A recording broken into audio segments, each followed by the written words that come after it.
Being a writer has many challenges. Finding a girlfriend is one of them. I'm not a religious man, but after living in Southern California all my life, I've come to realize what the ninth circle of hell really is. The Los Angeles dating scene. 2 days ago, I was having Christmas dinner with my family, and my sister Amanda recommended that I try this speed dating event here in Los Angeles. And I thought, why not? It's always nice to try new things. How bad can it really be?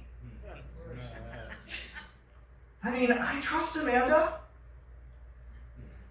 My own sister would never steer me wrong.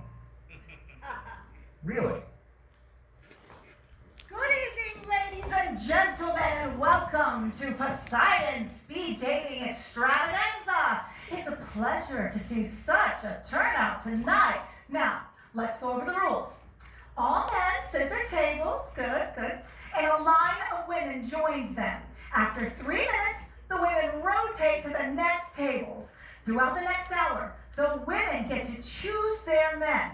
However, we at Poseidon's understand the frustrations and the pressures women experience while searching for the right one. Men, obviously, don't have the same empathetic traits as women. Therefore, if a woman feels, unsatisfied by a man, well, she can simply wash away the emotional dirt that's often created by the 21st century male. Okay, too weird for me. Now, to all of the men out there who are tempted to leave, remember the contract you signed? It states that if you leave now or before the designated hour is up, you will forfeit the $100 safety deposit charge. But don't give up hope, gentlemen. If your guest chooses you, you're free to go. Now, let the pure, fluidic power of romance begin. Did I forget to mention that my sister has a twisted sense of humor? Amanda, if you're out there, I will have my revenge.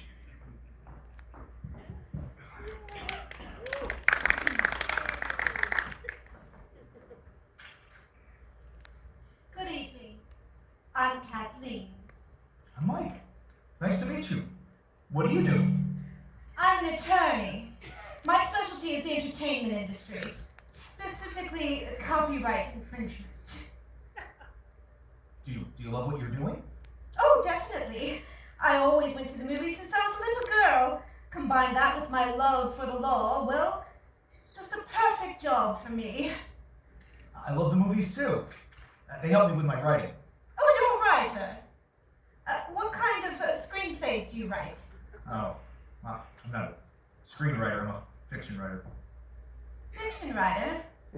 Yeah, a collection of short stories, a couple of novellas, poetry, essays. Well, you're not going to make any money that way. Excuse me? Look, how can you live in Southern California and not become a screenwriter? Because every Tom, Dick, and Harry wants to be a screenwriter in this town. Unless you're sleeping with a producer, I'm not going to waste my time and money on a profession that's only going to get me lost in the creative slush pile. Besides, I don't write to make money. I write to create something profound that entertains and educates, hopefully enlightens the audience. I am published, by the way. A novel? No, a story collection. Oh. Then, how do you make a living? I work in construction. It paid for my master's degree. It's an honorable living. Makes time for my writing and social life. Where do you live? Westwood? Beverly Hills? Oh. Glendale. Oh. Disappointing. I'm sorry?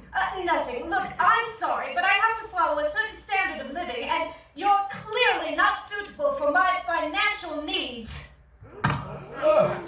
Whoa.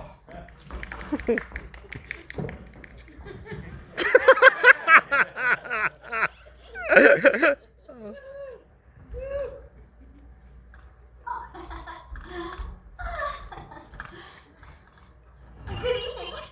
Good evening. I'm Mike. Natasha. What do you do? Well, I'm a professor of literature at Chapman University. How do you like it there? Oh, I love it. The classes are not only smaller than at the State College, but the students actually care about how literature can affect and reflect our society as a whole. Couldn't agree with you more.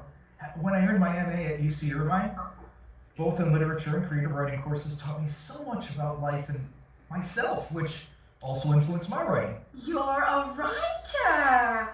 Oh, please tell me you're not into screenplays. Strictly fiction, I promise. Short stories, a couple novellas. Oh? Ah, well, it's another word for short novels. I know what they are. My God! Well, I can't believe people still connect novellas with Spanish soap operas.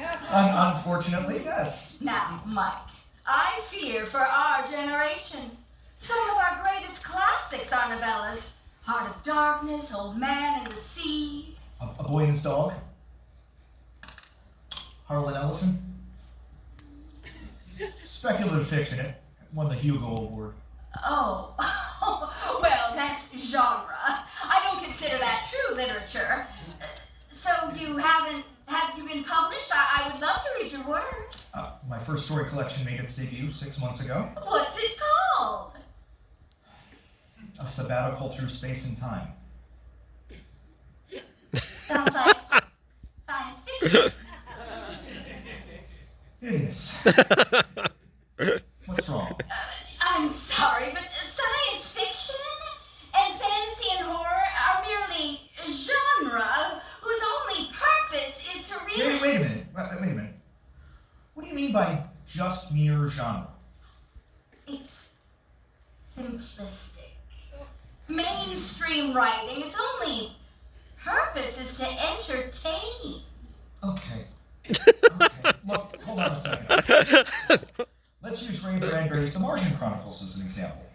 On the surface, it's just a series of science fiction short stories, but when you look at the overall picture, for lack of a better term, the literary mosaic, you're witness to an amazing portrait about humanity's evolution, and that, Natasha, that is genre. William Faulkner, my favorite author of all time, does the exact same thing in his novels. He didn't need high-tech gadgets and aliens to symbolize the deeper essence of humanity. If people want to read quality literature that deals with fantastic realism, they should read Gabriel Garcia Marquez, and Bradbury never won a Nobel Prize in literature. True. But I have a funny feeling more people will have read Bradbury than Marquez. Hey, you got a minute? Name a book by Ray Bradbury besides The Martian Chronicles. That's easy, dude. Something Wicked This Way Comes, The Dust Queen. Man, oh man, she scares the hell out of me. Okay. Name a book by Gabriel Garcia Marquez. There you go. Expanding your readership is more important than winning some elitist award. Still, I'm a little surprised your literature background didn't help you grow beyond writing genre. Now, come on. There are many literary figures that have influenced my writing. Like who? Edgar Allan Poe, Nathaniel Hawthorne, John Steinbeck.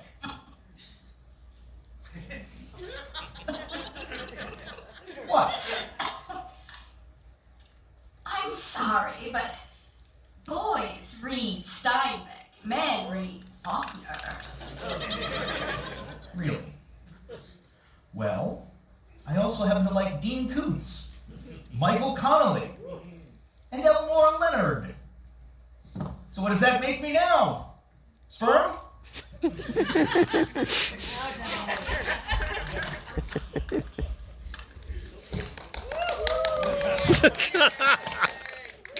Hi, Hi, I'm Mike.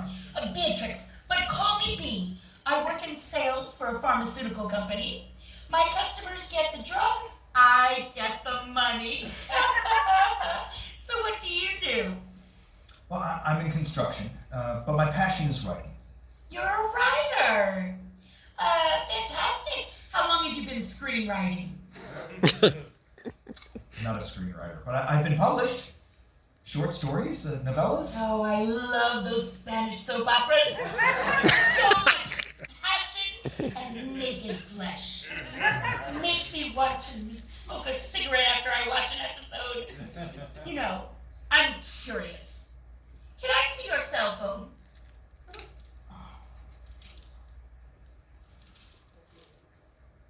Oh, it's a little cracked. I dropped it a month ago. You didn't get it repaired? It still works. Excuse me? An irresponsible professional, no, an irresponsible human being in the 21st century should always care for their cell phones. They're our lifeline. They're part of our survival as a species. Wait a minute. That was a Galaxy 6? Where's your Galaxy 8? It's an 8. Galaxy 6 works fine. You mean your broken Galaxy 6 works fine? It's not broken.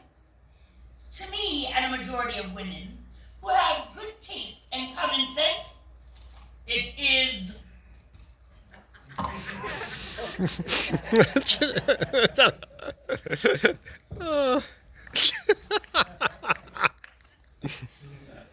Hi there. Ooh, tell you're having a rough day. Really? The water, right? No, your aura. My aura. Yes, it screams depression. And I'm an astrologer, so I'm an expert at these things. I'm Val. Mike. So, Val, short for Valerie? No, Valentina, which symbolizes love. Throughout their fertile lives, my parents embraced romance and love from the bottom of their souls and deposited that love into me as I was conceived. And courtesy of the goddess, I can harness that love for my fellow human beings, guiding them toward their celestial destinies. I hate to sound so 70s, but what sign are you? I'm a Cancer. Oh, that's no good. Cancers are too clingy. I feel your pain, dude. I'm a Cancer too. It sucks.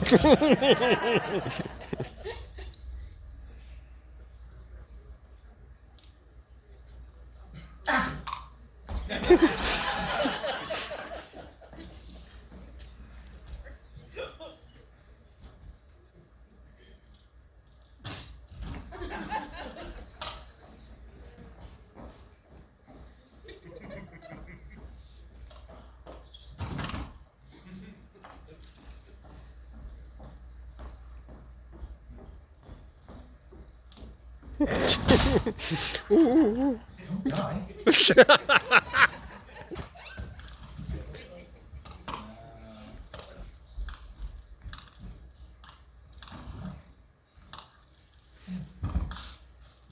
Well, and so my mission as a therapist is to study and cure this rampant mental illness plaguing male society and sexuality.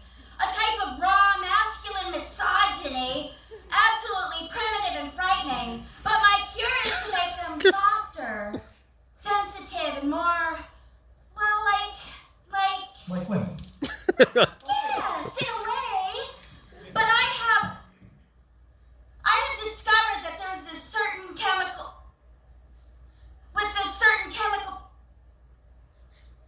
I'm sorry, but will you stop doing that? Doing what? Looking at me. I'm listening to you. When I listen to somebody talking, I look at them. Oh, but your eyes are so penetrating. It's like you're violating me with them. Violating? Could you just close your eyes a little? Or better yet, move your eyes a little somewhere else.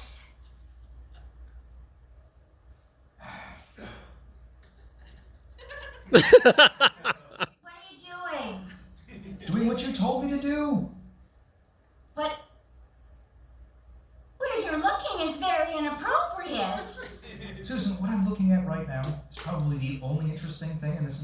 conversation.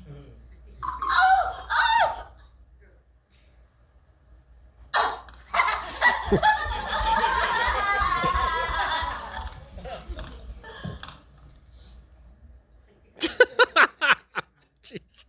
40 minutes to go. You know, Albert Einstein once said the definition of insanity is doing the same thing over and over and expecting different results. Now, I'm not a genius like Einstein, and I strongly doubt he ever experienced a LA dating scene, but I have come to the conclusion that regardless of what I do, I will not meet anyone even remotely normal tonight. So, since I value my $100 deposit, I might as well have a little fun. I'm Mike. Shh, just a minute. I'm texting my BFF.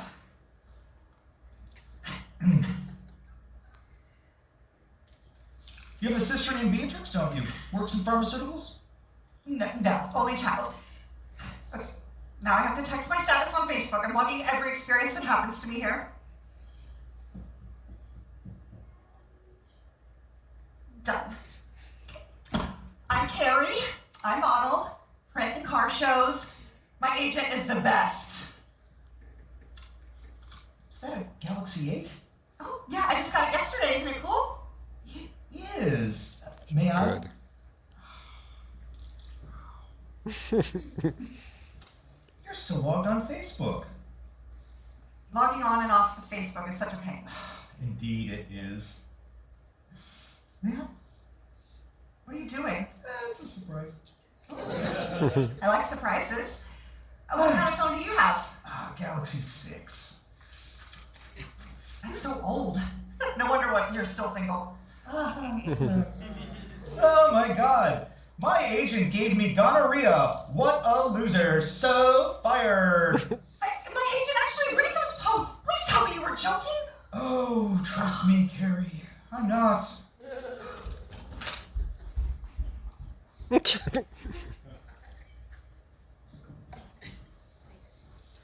Hi, Hi, I'm Mike. I'm Sarah. That's a lovely name. I was named after my mother. She and my father are leaders of our church. I serve as its organist. Really? Well, then why are you here? I can imagine you'd be able to find a good man in your church. I could, but there are so many lost souls in the world who need to be saved from the temptations of the evil one who must not be named. Voldemort? Never mind.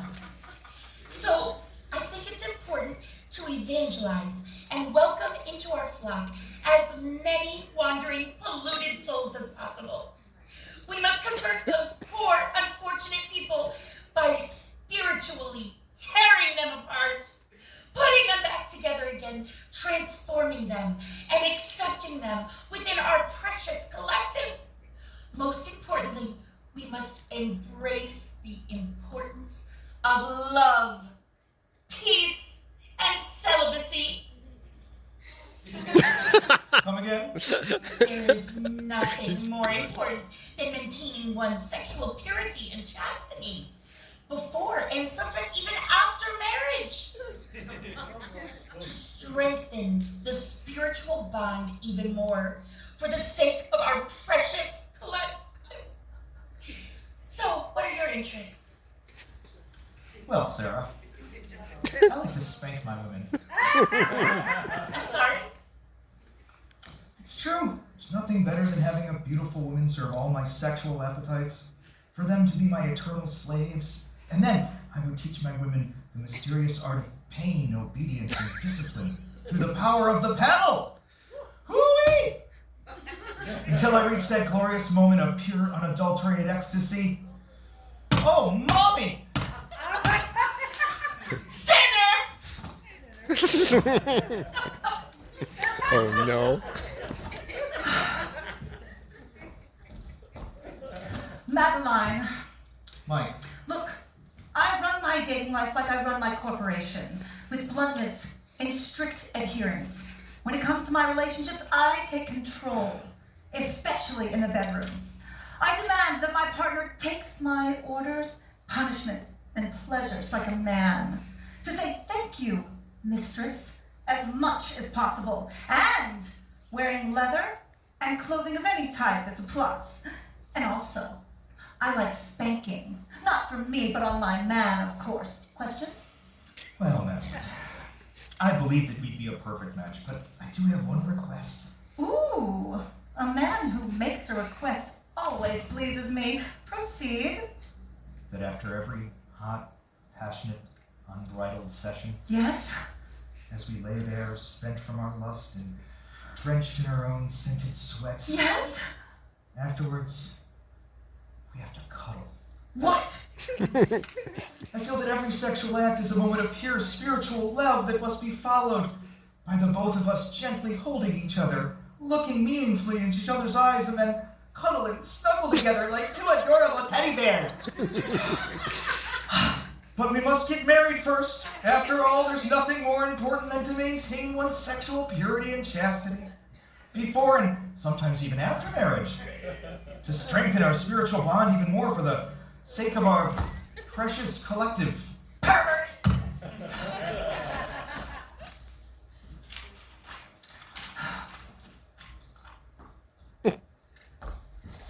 Liar! Tease! Dude, if you don't want her, can I call dibs? As far as I'm concerned, dude, you can have all of them. Oh my god, are you kidding?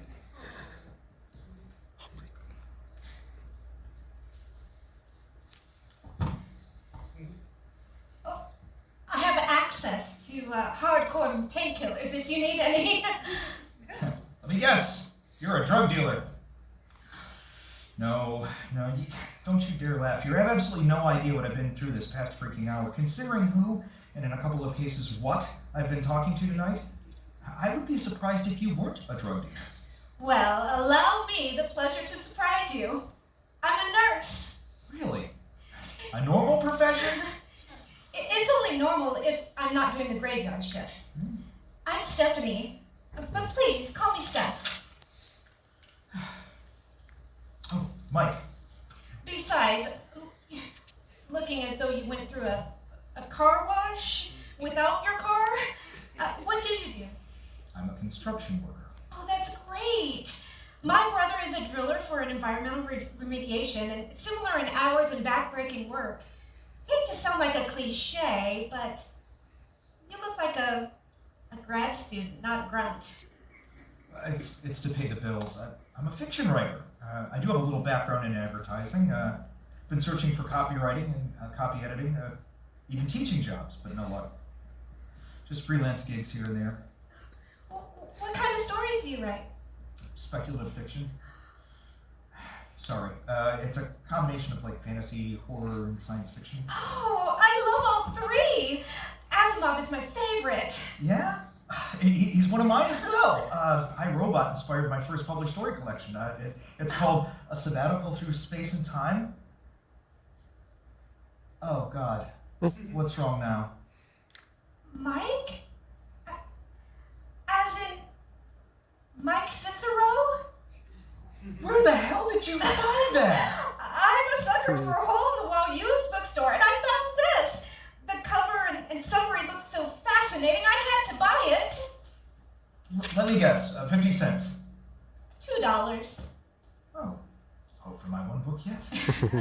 I just finished the story, The Big Bang of Isaac Haas, and I was touched how this human scientist teaches his AI. Noelle. Yes, Noelle, how he teaches her unconditional love, the way you captured her voice in the dialogue. I envisioned Ingrid Bergman. I'm a sucker for classical movies. Me too. I like how you generated a love story after many years of hell. Isaac finds his match. It's someone he least expects. Mike, I have to ask, why are you here? It's hard being single these days. I had to try. Me too. Hey, and I have a practical joker for a sister. But I love her. Oh, you're very close to your family? Me too. Family is everything to me.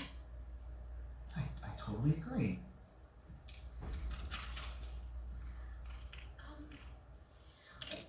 Would you like to sign this for me? Oh, not now. I'm marking my ballot. When he dries off, could you give this to him? Sign it. And give it back to me when we go out for a real date this time. But you don't know that much about me. You can learn a lot about a person when reading his book. Merry belated Christmas.